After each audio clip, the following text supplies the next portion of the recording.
Ouais, donc bonsoir à tous, j'espère que vous allez bien. Et voilà, bienvenue aussi sur la chaîne Moirec, Moisson et Récolte. Voilà, comme je le dis toujours, nous sommes serviteurs d'Élohim et nous enseignons, nous évangélisons. Donc oui, très bientôt aussi, je ne saurais pas exactement quand, mais voilà, on ne va pas hésiter à envoyer dans la chaîne des scènes d'évangélisation, ce que nous avons vécu dans la rue, aussi les expériences, parce que je vous avais dit, le Seigneur nous parle beaucoup. Donc voilà, je suppose que le Seigneur parle aussi, je crois que le Seigneur parle aussi à beaucoup de ses enfants. Je ne suis pas le seul, nous ne sommes pas les seuls, pas du tout. Seulement, c'est important que quand le Seigneur se révèle dans notre vie, quand il nous donne des, quand il se révèle dans notre vie, ben, en fait, il faut témoigner. C'est très important de témoigner. Ça nous permet d'évacuer, ça nous permet de, de témoigner tout simplement. Ça nous permet de rendre service aussi à notre Père qui nous a demandé effectivement d'aller partout dans toutes les nations et d'annoncer sa parole. On peut témoigner en évangélisant, en parlant de Jésus aux gens, mais on peut aussi témoigner en apportant une révélation que le Seigneur nous a donnée, soit en lisant la Bible comme je le fais maintenant, ou soit par un rêve, ou un songe, ou une vision, tout ce que vous voulez. Le Seigneur, il est souverain, il parle à ses enfants par tous les moyens et comme il le veut. Donc voilà pour résumer un peu en gros tout ce qui a été dit dans les deux ou trois premières séries sur l'enseignement de la correction d'Élohim, je ne sais plus très exactement. La première partie, on avait parlé de la bestialité de l'homme, donc il était question effectivement de ressortir les traits de caractère animaux de l'homme. Donc on a compris que l'homme est fait d'une partie animale et d'une partie spirituelle. Mais le but du sujet était de parler de la partie animale. Donc effectivement, il fallait ressortir tous ces traits pour que nous puissions nous en rendre compte que oui, nous avons hérité de la grâce de notre Dieu. On a hérité de cette grâce, mais le côté animal, le côté charnel qui nous anime, qui est lié à notre âme, ne cesse de nous animer à commettre des actes qui sont contraires à la parole, à la volonté de Dieu dans notre vie. Et donc, pour ressortir, pour élucider en fait la notion de la correction, effectivement, il faut déjà évoquer le côté animal, ce qui nous pousse parfois à obéir ou pas. Donc, si on obéit, c'est parce qu'on a laissé le Saint-Esprit tout simplement nous diriger. Ben, si on n'a pas obéi, ou bien sur la longueur d'une période, en fait, on s'est retrouvé vraiment à un point bas de notre vie, ben, c'est que c'est parce que on a laissé tout simplement ce côté charnel et même voire parfois animal, parce que le côté charnel et animal, c'est pas, ils sont ensemble, mais la manifestation est différente parce que ben, le côté charnel, c'est le corps, c'est le corps, mais côté animal aussi qui est lié avec l'âme. Donc c'est directement lié à l'âme. Donc quand quelqu'un se comporte d'une certaine façon, c'est directement lié à son âme. Le côté émotionnel, euh, le côté comment dire, sensibilité, la sensibilité de la personne, tout ça, c'est aussi l'esprit. Donc il y a tout un tas d'enjeux. On va pas, c'est pas le but de l'enseignement, mais on s'est bien compris qu'on a un côté charnel, on a un côté spirituel. Et donc, le fait maintenant de faire face à l'enseignement de Dieu, on s'en rend compte qu'il y a des difficultés qui sont plus ou moins prononcées. C'est-à-dire que, pardon, autant pour moi, c'est-à-dire que parfois, euh, les difficultés seront liées au fait que on a du mal à lâcher prise sur certaines choses, ou la difficulté sera moins évidente parce que on se laisse vraiment briser, on a compris là où le Seigneur veut nous amener, et là on dit Seigneur, je te suis, je ne veux rien comprendre, je te suis, je sais que ce n'est pas évident, je sais que dans ma nature, j'ai un côté très très fort qui veut m'empêcher de te suivre, mais je préfère mourir Je préfère mourir dans ce côté fort de moi et de te suivre. Donc, il y a cette dualité qui fait que euh, j'ai voulu prendre le temps de parler de ça dans la première et la deuxième partie sur cette série d'enseignements. Donc, dans cette dernière série, voilà, j'ai vraiment décidé de terminer ça aujourd'hui. C'était vraiment de parler des enjeux, en fait, des enjeux, des conséquences. Qu'est-ce que, ben, le fait, qu'est-ce que, qu'est-ce que cela peut produire sur le fait d'accepter l'enseignement de notre Dieu ou pas? Qu'est-ce que cela peut produire dans notre vie? Et est-ce qu'actuellement, où nous nous trouvons, nous sommes là où le Seigneur veut nous trouver? Et donc, par rapport à ces hypothèses, par rapport à ces questions, ces interrogations, on va s'inspirer de deux histoires. Mais avant tout ça, je voulais introduire en donnant effectivement une bonne raison pour laquelle le Seigneur veut nous enseigner. On a vu dernièrement que l'Amed était la 12e lettre de l'alphabet hébraïque, dont l'Amed qui avait la forme d'un crochet qui effectivement signifie le fouet. C'est un fouet en fait. Donc ça veut dire que le Seigneur nous fouette. Le fouet, c'est, ok, on s'est bien compris, c'est comme ton papa, il va mettre un fouet à la maison. Quand tu vois ce fouet, tu penses directement au fait que, bah, en fait, le Seigneur, mon Père m'aime. C'est-à-dire qu'il ne veut pas que je commette des erreurs. Allons-y dans le bon sens des choses, hein. Voilà, on se comprend parce que on sait que au bled, j'ouvre une parenthèse, au bled, voilà, on pouvait mettre le fouet à côté comme ça, mais on nous fouettait toujours. C'était pas parce on faisait toujours ce qui était mauvais. Peut-être parfois c'est le parent qui était trop, voilà, vous voyez, trop colérique, trop possessif, trop autoritaire, tout ce que vous voulez. Mais je pars dans le bon sens des choses, c'est que quand on voit le fouet directement, à quoi pensons-nous? Je ne dois pas faire d'erreur. Ou bien, quand j'ai commis une erreur, euh, je vais me faire fouetter, mais derrière, le lendemain, je vais plus recommettre la chose. Avec le Seigneur, c'est ça l'image, mais il faut bien expliquer. C'est-à-dire que nous avons une nature une partie de notre nature, nous avons une partie de notre nature, parce que nous avons une nature spirituelle aussi, mais nous avons une partie de notre nature, donc celle qui est charnelle, comme je le disais, qui naturellement n'aime pas les ordonnances de Dieu. C'est-à-dire qu'elle ne va jamais aimer, elle va toujours s'opposer. Donc naturellement, quand la parole vient dans notre vie, ben, il y a toujours un côté en nous où on ressent que je dois contrôler. C'est-à-dire que je ressens quelque chose à l'intérieur de moi qui me dit je dois contrôler. Il faut que je contrôle. Si je ne contrôle pas, je suis mal barré. Et donc c'est ça la chair. Cette chair-là, je dois contrôler pour que la chair ne vienne pas s'emparer de ce cadeau que le Seigneur me donne. Donc quand le Seigneur te donne un cadeau, tu sens que ça fait du bien, mais je dois faire attention. C'est comme quand aujourd'hui tu es peut-être à 1 an, 2 ans, 3 ans, 4 ans, 5 ans, 6 ans, 10 ans, 20 ans de relation avec le Seigneur où tu as été fidèle. Tu sens que tu as un niveau où tu ne peux plus faire n'importe quoi.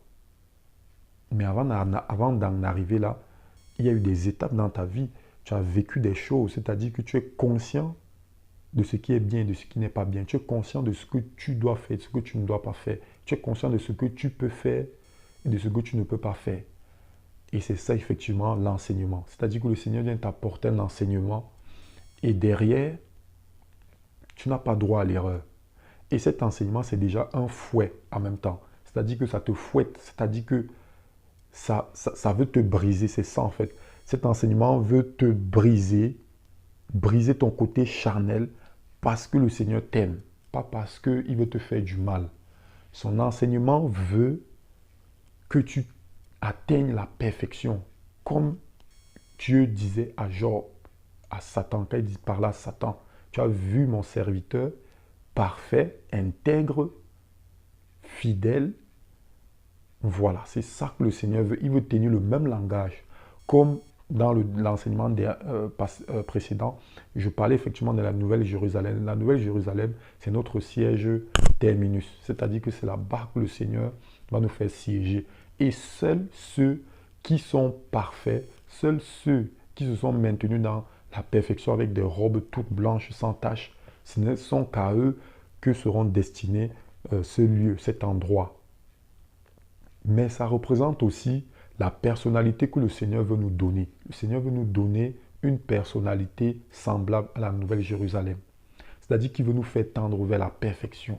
C'est la perfection que le Seigneur recherche pour nous et non autre chose. Il veut que tu sois parfait. Et donc par ça, pour en arriver là, il t'enseigne, il te brise, comme il a dit à Job, dans Job 5, verset 18, il a dit que je suis celui qui blesse et mes mains qui guérissent. Donc le Seigneur va te blesser, mais il va aussi te guérir. Mais il faut accepter ses blessures. Et il faut comprendre, même avant d'accepter, il faut comprendre que c'est lui qui te blesse. C'est ça l'objet de cet enseignement. Donc au bout de cet enseignement, tu devras te poser la question, est-ce que je suis là où le Seigneur veut que je sois? Et si je suis là où le Seigneur, a voulu que je sois actuellement, est-ce que je suis toujours à la lettre ce qu'il me demande? Voilà, ça sera le but de cet enseignement qui sera inspiré de deux personnages bibliques. Et avant d'en arriver là, je voulais quand même d'abord lire un passage.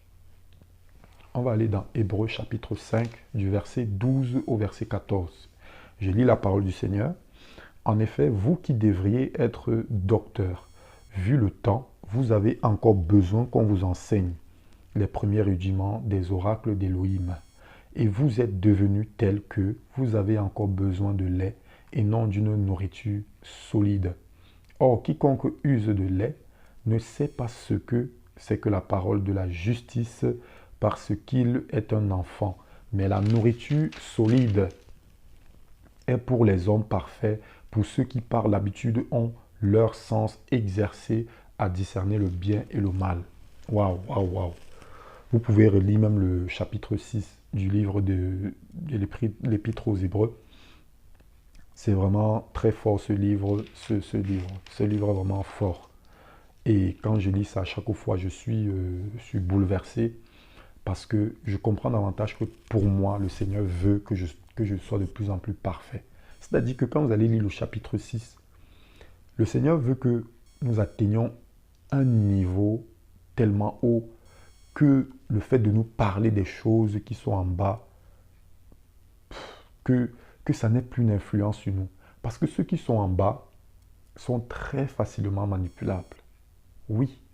Et le Seigneur ne veut pas que nous soyons des chrétiens manipulables, des chrétiens à qui on dit A, voilà, ils doivent répondre par A. On leur dit ça, il faut faire ça, n'importe comment. Le Seigneur veut que toi, tu sois un homme, une femme qui lui est soumis et qui respecte sa parole. Et celui qui respecte sa parole, qui le comprend. Que tu sois à un moment donné capable de discerner ce qui est bien, ce qui est mal. Pas le discerner de je mens, mentir n'est pas bien. Non, c'est pas ça. C'est un discernement à un niveau spirituel où les choses ne sont pas toujours compréhensibles par les hommes. C'est à ce niveau-là, c'est le niveau de discernement. Ce discernement comme dans Proverbe 4. Écoute, verset 1, écoute la parole. Et afin que tu puisses avoir le discernement, grandis dans la sagesse afin que tu puisses avoir le discernement. C'est à ce niveau que le Seigneur veut que nous soyons. Le but de l'enseignement sur la correction d'Élohim, dans la dernière partie que je veux exposer ici, c'est qu'on comprenne que on doit tendre vers la perfection. On doit arriver vers la perfection. Mais avant d'en arriver là, le Seigneur nous taille comme la 12e lettre de l'alphabet hébraïque, Lamed. Le Seigneur nous taille. Il ne veut pas qu'il y ait une moindre erreur dans ta vie. Il ne veut pas que tu laisses n'importe quoi se passer dans ta vie. C'est ça. Tu ne peux pas être à 2 ans, 5 ans de conversion, 10 ans, et tu es au même niveau. Ce n'est pas possible. C'est pas possible. C'est que tu es toujours à l'étape du lait. Même si tu as l'impression que tu as appris beaucoup de choses dans ta vie, que tu as vu beaucoup de choses dans ta vie, franchement, tu es toujours à l'étape du lait. Et donc, à travers cet enseignement, on doit être maintenant capable de s'examiner et de dire, Seigneur, oula, c'est chaud. Ou bien, Seigneur, merci, gloire à Dieu. Je me trouve là où tu veux que je sois et je veux te suivre tous les jours. Enoch marcha avec Dieu. Il ne l'a pas lâché. Il ne l'a pas lâché. Il était toujours avec lui. Enoch marcha avec Dieu. Il avançait avec lui. Même dans le désert. Dans le désert, il y avait cette colonne de feu pendant la nuit qui précédait le peuple d'Israël afin qu'il voie. C'est-à-dire que tu dois suivre le Seigneur, tu dois marcher avec lui. C'est ça que le Seigneur veut. Et c'est ça le processus de perfectionnement. Parce que quand tu vas marcher avec lui, il va davantage te montrer des choses dans la vie où tu devras faire face, où tu devras prendre des positions, où tu devras tenir ferme, tu dois prendre position pour la vérité dans certaines situations. Et c'est ça qui va te fortifier. Moi, je le dis parce que ça m'arrive de m'approcher des gens, c'est-à-dire ça m'arrive d'approcher des frères et généralement des aînés dans la foi, je dirais. Même avant que la personne ne parle, quand tu approches la personne, tu sens comment la sainteté se dégage de cette personne. Tu sens que la sainteté, ça jaillit, ça émane, ça sort de lui. Et en fait, ce n'est pas un sentiment de, oh, je suis... En fait, je ne sais pas si ça vous est déjà arrivé, mais tu te dis, mais waouh, j'ai du travail à faire. C'est pas que toi, tu es pécheur, mais tellement tu ressens que il y a encore de la chair, il y a encore, n'est-ce pas, ce côté animal qui t'anime encore. Et tu te dis, oula, il faut que je travaille. Parce que tu vois la personne, tu sens comment c'est déjà un vrai brisé du Seigneur. C'est quelqu'un qui a accepté de mourir, en fait. Il a accepté tout simplement de mourir. Et tu le vois dans sa vie. C'est quelqu'un qui a vécu des choses dans sa vie. Et il est tellement resté fidèle au Seigneur que quand tu l'approches, tu ressens, il y a des gens comme ça. Tu approches, tu ressens. Il sent la sainteté. Il sent, il sent vraiment l'onction. Pas l'onction des miracles ou bien de guérison, de prophétie. Non, c'est pas ça. Mais tu sens, parce que c'est ça le Seigneur. La première des choses, c'est d'abord la sainteté. C'est-à-dire le cœur d'adorateur et qui ne s'arrête pas là. C'est la sainteté d'abord. C'est la sainteté qui te pousse à faire les choses. Tu sens que la personne a un fond, un dépôt vraiment waouh quoi. Il a un dépôt particulier, il a un vase. Il a un vase, je ne sais pas. Et ça te donne envie de rester avec cette personne. C'est ça en fait. C'est ça que je veux dire dans cette première partie. Donc, c'est vraiment pour dire que le Seigneur ne veut pas que nous restons toujours à l'étape du lait. Désirons la nourriture solide. Quand on est un enfant, on boit le lait. À un moment donné, l'enfant, il ne veut plus prendre le lait. Il veut maintenant manger comme papa et maman. Le Seigneur maintenant nous dit la même chose. Tu veux commencer à prendre les choses beaucoup plus dures. Eh bien, il faut accepter maintenant. Il faut accepter maintenant ce qui va te mettre dans la bouche. Parce que tout de même, c'est papa qui te donne à manger, c'est lui qui rationne, c'est lui qui achète à manger. Donc il faut accepter ce qu'il mange. Il ne t'impose rien. Mais ce qu'il achète, c'est parce qu'il estime que c'est bien pour toi. Donc il faut que tu les manges. C'est ça maintenant. Beaucoup de personnes maintenant ne veulent pas manger ça.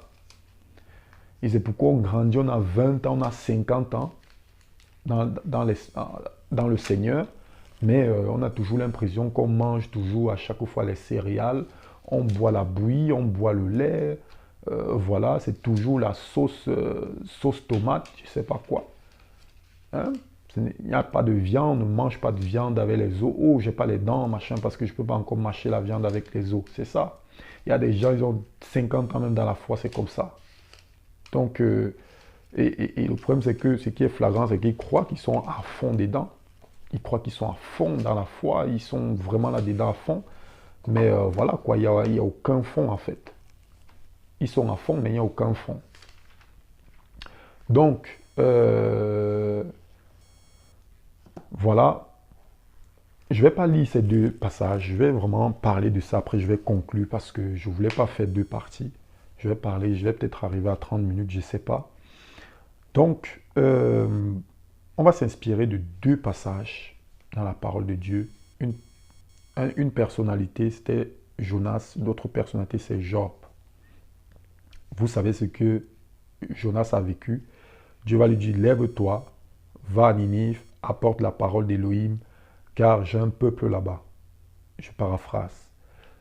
Qu'est-ce que Jonas fait? Hop, il va prendre le bateau, il va s'enfuir à Tarsis, et croyant s'être éloigné du Seigneur. Parce que la parole nous dit, il a pris des contrées lointaines. C'est-à-dire qu'il croyait que, s'en prenant un bateau, il va aller loin, je ne sais pas où, que la main d'Élohim sera courte pour arriver là où il était.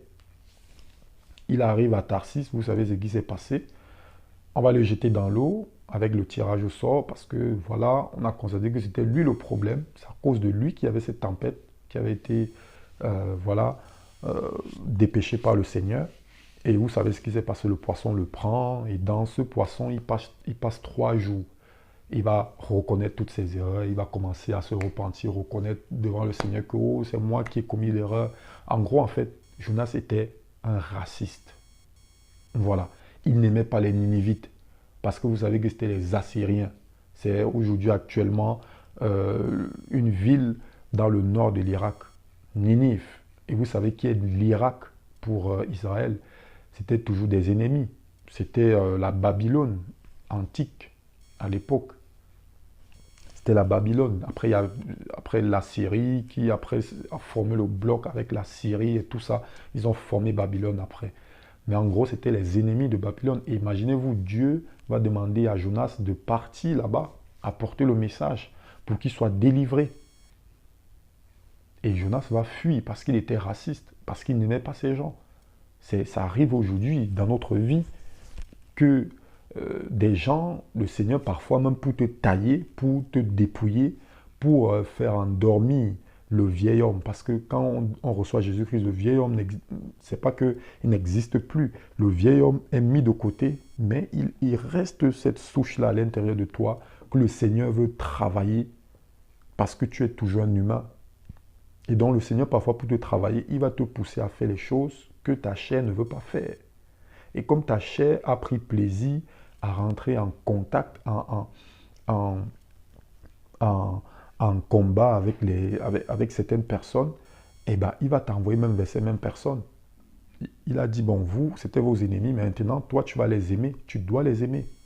Donc, tu vas l'attaquer, tu vas aller apporter l'évangile le temps pour moi aux Ninivites. Jonas va fuir parce qu'il ne les aimait pas, il n'aimait pas les Ninivites. Si Dieu avait envoyé Jonas en Israël, au nord d'Israël, il devait courir, il devait partir. Si Dieu avait envoyé Jonas à Jérusalem, il devait courir comme les autres prophètes. Mais comme c'était à Ninive, chez les étrangers, ceux qui font la guerre avec nous, il a fui. C'est la même chose avec nous aujourd'hui.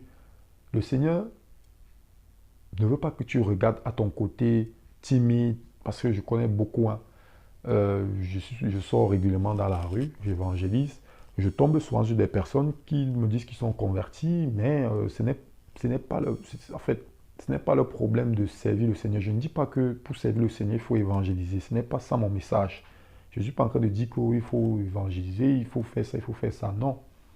Le Seigneur t'a dit quelque chose. Je suis convaincu. Il t'a dit quelque chose. Même toi qui parles à l'église tous les jours, ou bien même toi qui partages la parole tous les jours, le Seigneur t'a forcément dit quelque chose.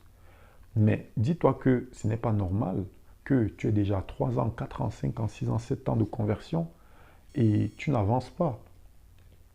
On est bien d'accord que la première des choses, c'est d'abord ton salut.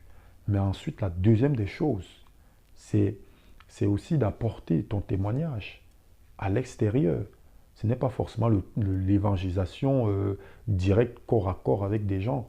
Mais peut-être le Seigneur t'a dit de donner à manger aux pauvres, de prendre un peu de ton argent le mois, de faire les courses, de donner à manger aux pauvres. C'est vrai que nous sommes en période de crise sanitaire, ce n'est pas évident, mais le Seigneur t'a peut-être dit de penser aux pauvres, de penser aux personnes qui sont dans le besoin en général. Ce n'est pas seulement à manger, c'est peut-être de quoi se vêtir, je ne sais pas quoi, plein de choses de ce genre. Aller peut-être dans les hôpitaux, prier pour des gens, je ne sais pas quoi, le Seigneur t'a forcément mis des choses à cœur, mais ça dure depuis longtemps que ça ne se concrétise pas. Donc, crois-tu que tu ne te comportes pas comme Jonas? Ou bien que tu es même dans un endroit où peut-être tu sais même le Seigneur, tu sais le Seigneur, tu es là à fond, mais tu crois forcément que le Seigneur t'a appelé à faire ça. Moi, je connais beaucoup de personnes qui font ça. Ils sont là dans les trucs, c'est-à-dire qu'ils sont là dedans, dans des mouvements, ils font des choses, ils sont dans des mouvements, ils font des choses durant 5 ans, 6 ans, 7 ans, 8 ans. Et c'est ça qui fait qu'ils sont bloqués. Le jour qu'on va leur dire autre chose que ce qu'ils font tous les jours, ils vont être bloqués. Ils vont dire que non, tu racontes n'importe quoi, machin truc. Ils ne veulent pas grandir, ils ne veulent pas grandir, ils ne veulent pas marcher avec le Seigneur. C'est-à-dire qu'ils ont marché avec le Seigneur à un moment donné. Et quand le Seigneur a dit tourne à gauche, il a dit oula, ici là je ne vois pas clair. Moi je vais continuer là où je vois clair.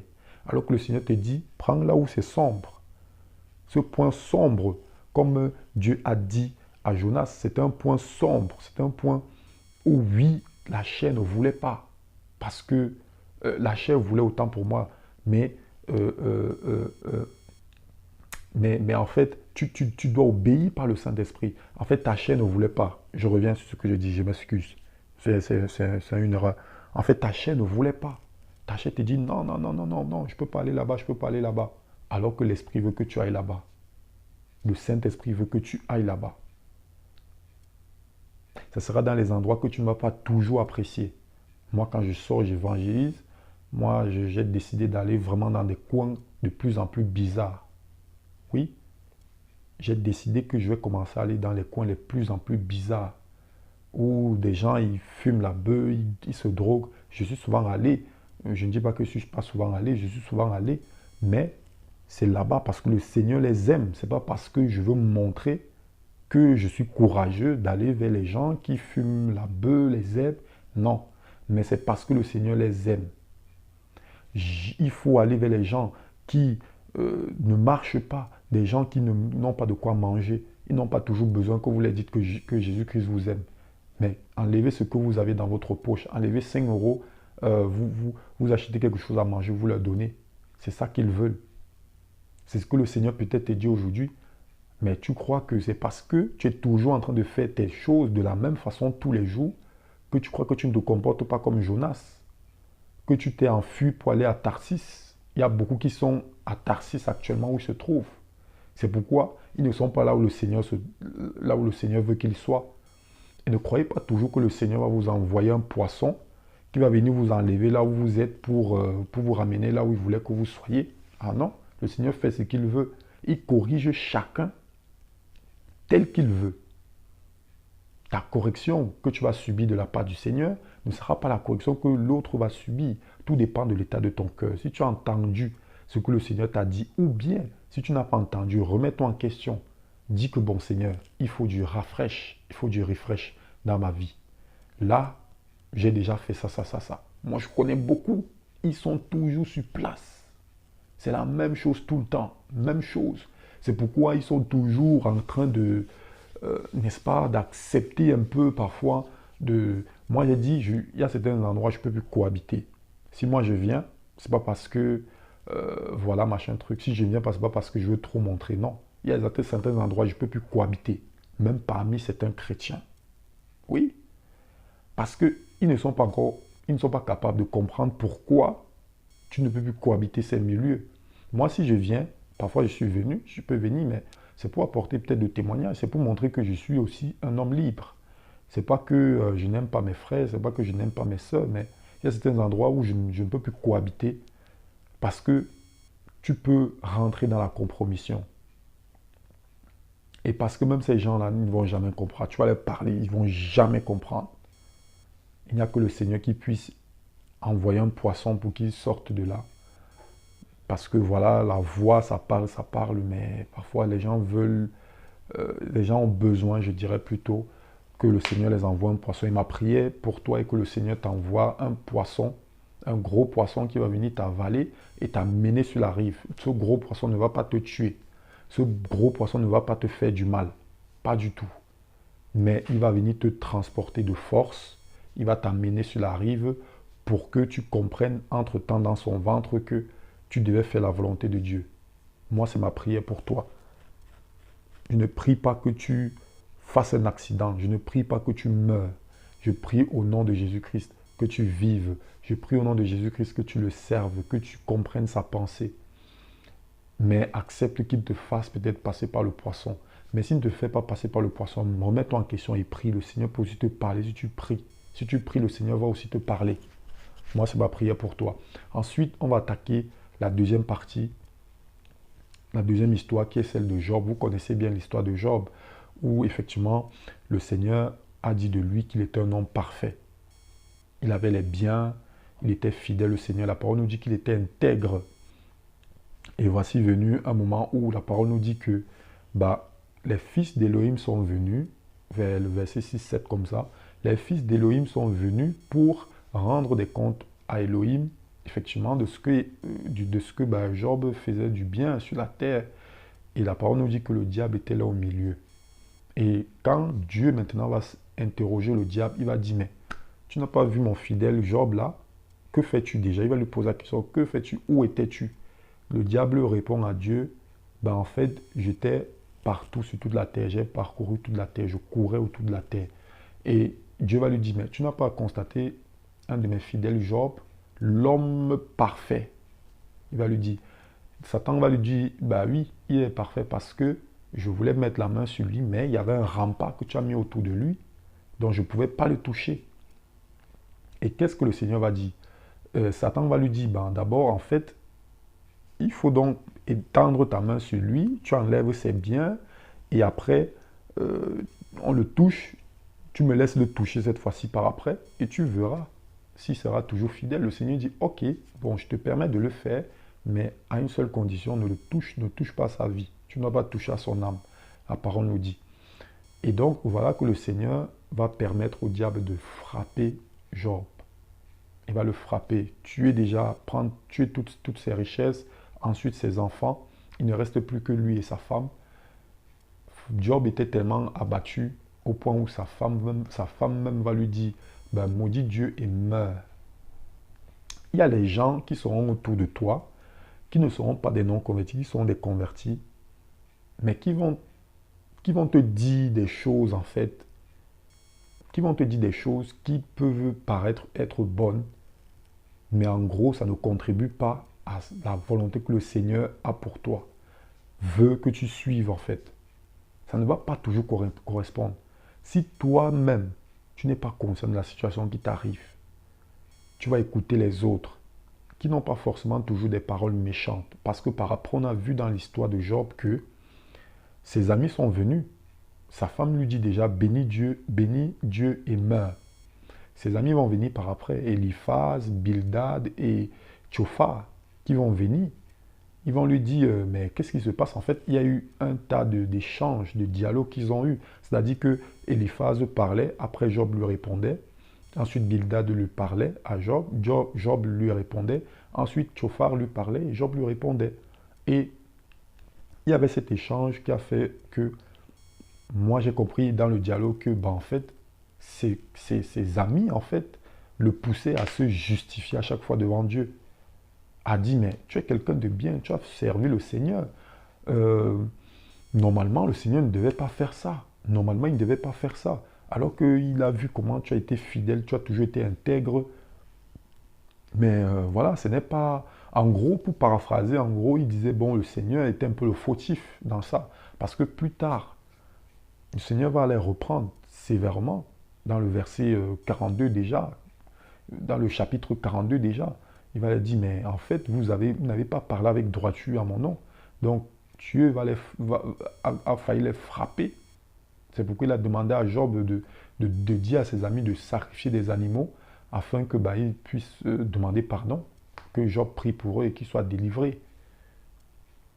Donc c'est pour dire quoi? Ses amis n'étaient pas là pour décourager Job, mais ils étaient en train de pousser Job à se justifier auprès de Dieu. Donc les conseils de ses amis ne l'ont pas poussé à rentrer dans la volonté de Dieu. Donc quand Dieu va t'enseigner, il faut que tu t'écoutes d'abord toi avec le Seigneur. N'écoute pas d'abord ce que les gens te disent. Ce que les gens te disent, je ne dis pas tout. Attention, je dis juste qu'il faut le discernement. C'est un point où il faut comprendre qu'il nous faut le discernement personnel pour que quand les gens parlent, on puisse examiner ce qu'on nous dit. Job examinait ce que tous ses amis disaient et il a rejeté toutes ces paroles. toutes leurs paroles, il les a rejetées. Et jusqu'à la fin, il va dire, j'avais entendu parler de toi. J'avais entendu parler de toi et mes yeux ont vu ton salut. Oui. Donc, Job, à la fin, il n'a pas retenu ce que ses amis lui ont dit. Il a écouté ce que le Seigneur lui avait dit. J'avais entendu parler de toi et voici que mes yeux t'ont vu. Donc, si tu n'as pas le discernement, tu peux facilement te faire embarrer. Donc, l'histoire de Jonas, comme j'ai expliqué, et l'histoire cette fois-ci de Job sont deux scènes différentes parce qu'au départ, on a quelqu'un qui a désobéi alors que le Seigneur l'a appelé. Et de l'autre part, on a quelqu'un qui est déjà dans ce processus de perfectionnement. Et lorsque arrive dans sa vie un moment difficile, à un moment donné, s'il n'a pas le discernement, ben, il peut perdre le nord, il peut rater. En fait, le but du perfectionnement, c'est de rester toujours dans la volonté de Dieu, c'est-à-dire de rester soumis à sa parole, de l'écouter et d'accomplir tout simplement les desseins pour lesquels il nous a appelés. Tout simplement, c'est ça l'objet de cet enseignement. C'est pourquoi je suis arrivé à un point où je ne suis pas encore arrivé, pas du tout. Un point où je dis, Seigneur, je prie, je veux davantage de discernement. Le discernement, c'est-à-dire ce don de la sagesse, comme dans 1 Corinthiens 12. La sagesse qui doit se manifester, le discernement. Parce qu'à la fin qui arrive ici, beaucoup de personnes, beaucoup de chrétiens en l'occurrence, vont perdre le discernement. Beaucoup ne vont plus avoir une relation intime avec le Seigneur. Et ils vont rater effectivement le ciel parce qu'ils n'avaient pas le discernement, parce qu'ils n'avaient pas la sagesse. Et même parce qu'ils ont voulu faire les choses selon leur propre désir, voulu faire les choses parce qu'ils croyaient que c'était la meilleure façon de faire les choses. Faire les choses parce que peut-être les hommes ont craché des paroles ont prononcé des paroles dans leurs oreilles, ça leur a fait plaisir, et ils ont écouté les hommes, ils ont agi selon ce que les hommes leur ont dit. Et après, on a vu ce que ça va donner. Ce n'est pas parce que les hommes sont nombreux autour de toi, te disent des choses et qui ne sont pas mauvaises, que tu crois que c'est parce que ce ne sont pas des paroles mauvaises que tu es en train de te faire avoir. Et peut-être leur ami n'était pas conscient qu'elle le faisait. Donc faites attention. Parce que le diable peut même utiliser ton ami, qui est chrétien, de te sortir des paroles qui vont aller à l'encontre de ce que le Seigneur veut pour toi. Donc faisons attention, frères et sœurs.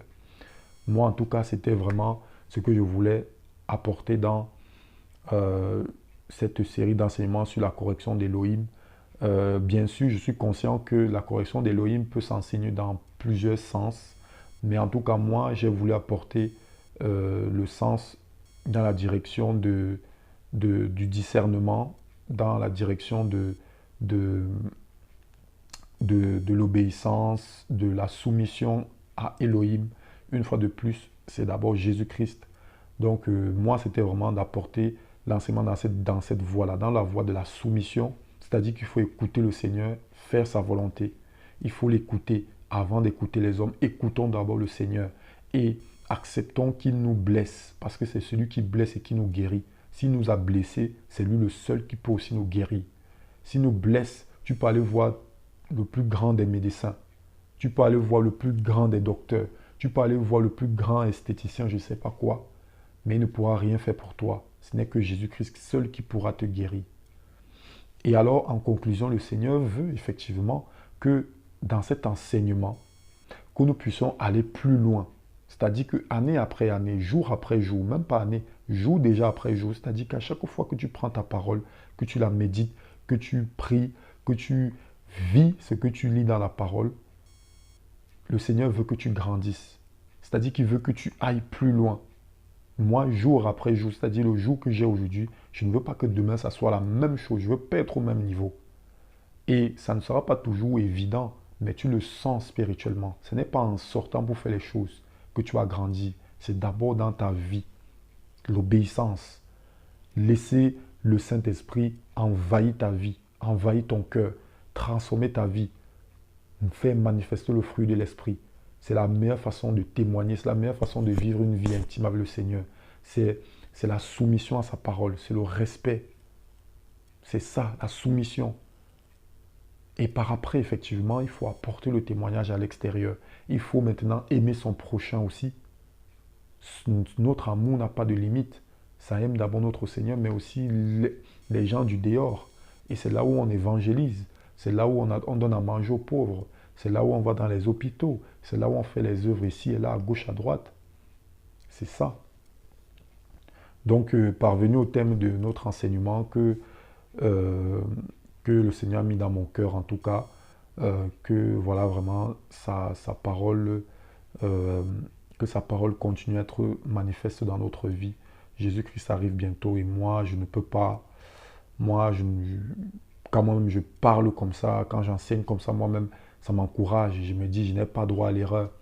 Je ne peux pas faire n'importe quoi là où je suis actuellement. Je suis en train d'arriver à un niveau avec mon peu de nombre d'années dans la foi et de fidélité devant le Seigneur.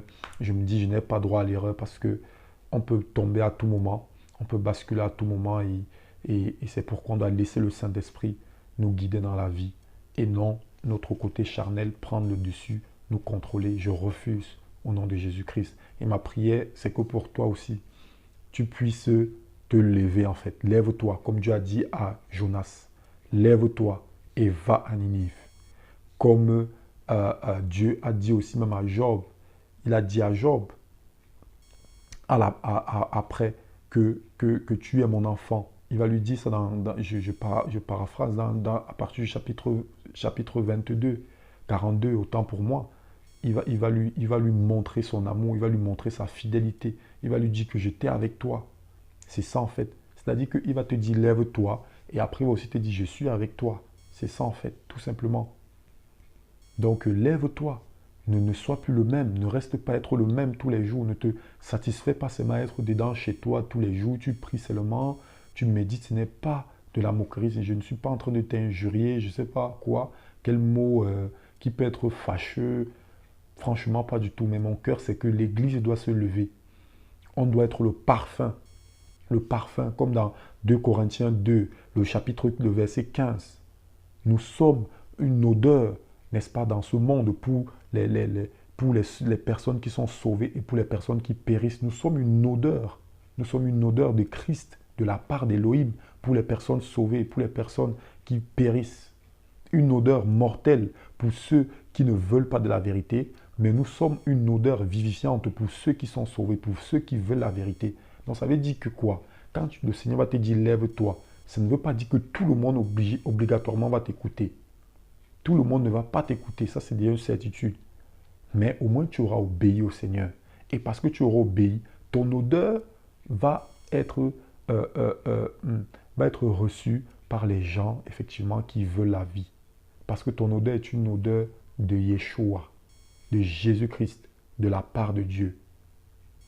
Mais ceux qui ne voudront pas de cette odeur, ce sont les gens qui veulent périr, tout simplement. Donc que le nom du Seigneur soit béni et soyons encouragés en tout cas par ces paroles au nom de Yeshua. Amen.